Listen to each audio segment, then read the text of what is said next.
Olá, pessoal, tudo bem com vocês? Espero que tenham curtido o feriado, tenham descansado um pouquinho, né? Então vamos lá para a luta. Hoje nós vamos falar sobre o Rococó, né?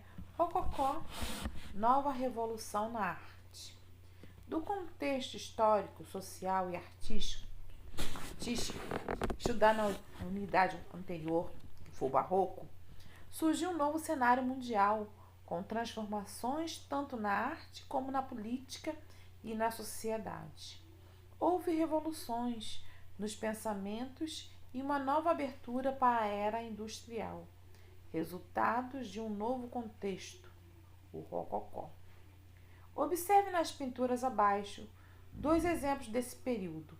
Que semelhanças você encontra? Rococó, do francês, significa trabalho com conchas e pedras usado para decorar grutas artísticas, artificiais e fontes. Então são conchas, né, e pedras que servem para decorar. Então o Rococó foi um movimento artístico que surgiu no fim do século XVIII na França e se espalhou por toda a Europa, embora mais leve. Foi um movimento decorrente do Barroco. Os artistas desse período romperam com o cenário de conflitos religiosos do século anterior e com temas clássicos a fim de criar cenas leves e prazerosas.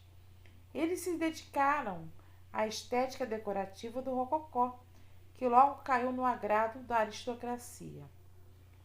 Antes da Revolução Francesa de 1789.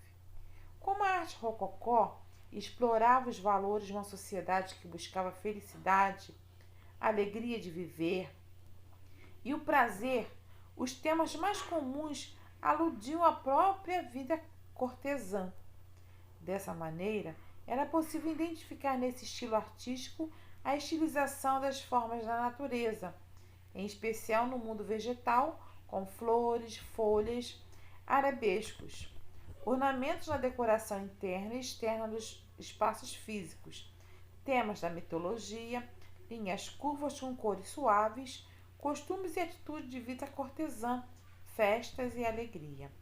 Podem-se observar as características do rococó, o uso das linhas curvas, delicadas e fluídas e cores suaves, por exemplo, na escultura, na pintura, na arquitetura, nos mobiliários da época e na ourivesaria, trabalha com joias e metais preciosos. Rococó na arquitetura. O estilo rococó na arquitetura é definido pela decoração de interiores. Os interiores são enfeitados por elementos que formam delicados caracóis, serpentinas, guirlandas e anjos, geralmente pintados de dourado. Esses elementos estiveram mais presentes na arquitetura alemã, da Áustria e dos países do leste europeu.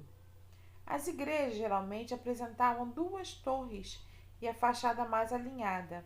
Outra característica da arquitetura rococó no exterior são construções com menores proporções, portas e janelas maiores e com arcos, ferro trabalhado delicado destacava os detalhes, enquanto o interior era repleto de ornamentos dourados. Várias igrejas nesse estilo foram construídas na Baviera, região sudeste da Alemanha. As paredes dessas edificações eram pintadas com cores claras, aliado ao dourado e prateado das molduras das telas e dos espelhos, bem como tapeçarias, aos afrescos e relevos. Desse modo, eles revelam uma decoração bastante volumosa e, certa medida, intensa. Já na pintura rococó, podemos observar na pintura do rococó dois momentos bem distintos. Um deles é a pintura com retrato da vida cotidiana da elite europeia do século XVI e XVII, e o outro a inserção da pintura e decoração dos interiores, das igrejas, dos palácios. Ambas têm seu valor individual como obras de arte. Os pintores desse estilo abandonavam o drama do barroco e trouxeram temas de festa e do amor, da vida alegre e sem preocupações. Assim, a pintura rococó pode ser interpretada como superficial, pois faz ainda referência a deuses e muitas vezes a cupidos e querubins.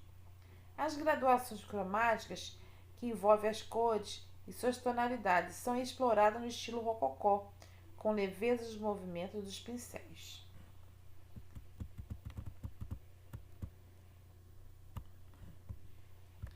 Já a escultura do rococó. As esculturas do estilo rococó eram representações alegres e caracterizadas por grande leveza, do mesmo modo que as demais obras desse período eram feitas para decorar os palácios e combinar com a vida aristocrática. As esculturas eram exaltadas de modo individual, com linhas curvas mais delicadas do que do barroco, com leveza de gestos e posições. Em sua grande maioria, decorava o interior de igrejas, palácios e outras edificações. Os materiais mais utilizados foram o gesso e o bronze. O tamanho era reduzido e pequenas esculturas próprias para decoração e sem função utilitária. Elas representavam cenas de mitologias e alegóricas e consistiam em bibelôs, pequenas decorações, estatuetas em ouro, prata, porcelana, estuque, gesso e cerâmica. Pessoal, então vamos agora responder as atividades das páginas, tá? 132 e 133, tá? E até a próxima aula. Um grande beijo a todos e até breve.